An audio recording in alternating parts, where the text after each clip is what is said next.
existujú či techniky alebo taká múdrosť, že čo musím robiť cez deň, aby som zadal akoby inštrukciu v tom hlbokom spánku, tým procesom. Pozývame vás na už druhý ročník konferencie Etikoterapia a psychosomatika, ktorý sa uskutoční už v apríli tohto roku v Bratislave. A jedným z jej hlavných protagonistov bude pán doktor Emil Páleš a prinesie nám veľmi zaujímavú tému spánok a zdravie. Emil, ja som sa dočítala, že až 40% ľudí má v dnešnej dobe veľké problémy so spánkom. Či už nevedia zaspať, alebo sa prebudzajú, alebo majú možno až veľmi ťažké sny. A ty už v opise k svojej prednáške a následnom workshope hovoríš a naznačuješ zaujímavé slovné spojenie o spánku spravodlivých. Takže ja sa domnievam, že tvoja prednáška nebude len o psychosomatike, ale pôjdeš, ako ťa poznám, oveľa hlbšie. Takže naznačíš aspoň, o čom bude tvoja prednáška? Áno, pôjdeme hlbšie. Je to vážne, keď ľudia majú narušený spánok. Lebo potom aj spánok je najdôležitejší faktor zdravia vôbec, ešte viac než strava a pohyb. A bez spánku človek sa nič nenaučí, nemôže si nič zapamätať, proste nefungujú duševné funkcie. A je to fascinujúca téma, lebo do nedávna ešte spánok bol pre vedu záhadou. Nebolo jasné, že prečo človek má tretinu života prespať a dokonca na čo sa mu musí snívať, lebo bez snívania zomiera. A teraz vďaka tým magnetickým rezonanciám a takýmto zrazu sa odkryl úplne ten iný svet, vlastne rozmer spánku a snívania, že začíname vidieť vlastne do mozgu, čo sa tam deje.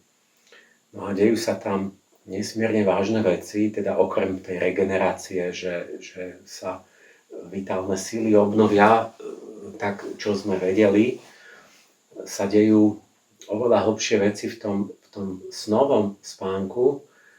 Tam je tajomstvo tvorivosti a v tom úplne hlbokom besennom spánku tam by som povedal, že to je osud a človeka. V tom snívaní, v tom REM spánku, tak tam sa riešia ako keby hľadajú riešenia tvorivých úloh, tam korenia také veci ako objavy, vynálezy, ale u bežného človeka aj všetky emocionálne vzťahy, tušenia, konflikty, to všetko sa tam hľadá ako keby riešenia. A kto to ako nemá v poriadku, tak ten je ako keby dezorientovaný vzťahovo, emocionálne, nevníma vlastne tú mimiku a zrazu má chaos v živote. A v tom besennom spánku, tak to ešte čím hlbšie, tým vážnejšie, tam sa fyzicky úplne predrôtovávajú vlastne tie spojenia nervové a menia sa a ukladajú alebo vymazávajú rôzne tie návyky a automatizmy. No a to je iným slovom osud. Proste osud je to, že v nejakom momente, keď nie je čas ani rozmýšľať, niečo vykonám v reakcii na niečo a už je to. A problém je, to je tak hlboko podvedome, že my nemáme k tomu vlastne prístup zavedomia, len povieme, že no, stalo sa to tak, neviem prečo, ľutujem to. Tak.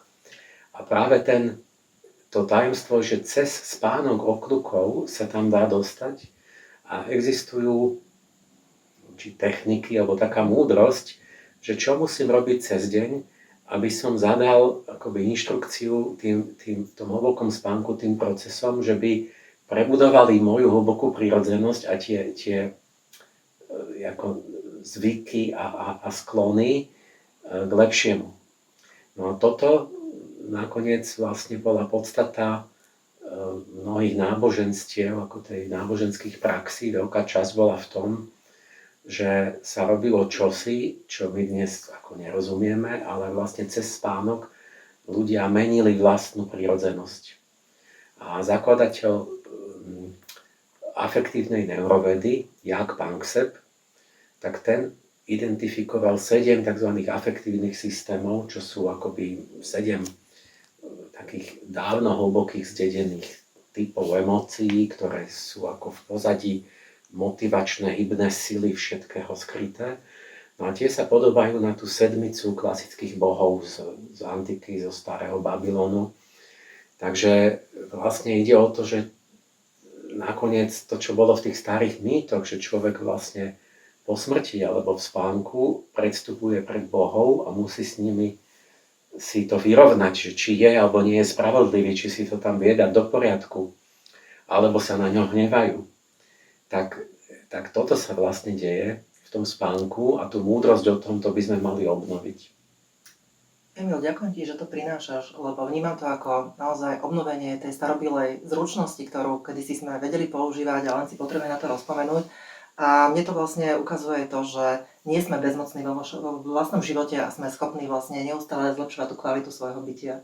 Takže veľmi sa teším aj na prednášku, ktorá bude v sobotu 11. apríla a následne, kto budete mať chuť, môžete si kúpiť lístky na 2 dní. A v nedeľu sa uskutoční workshop, kde pán doktor Páleš pôjde ešte hlbšie a rád zodpovie aj vaše otázky. Tešíme sa na vás.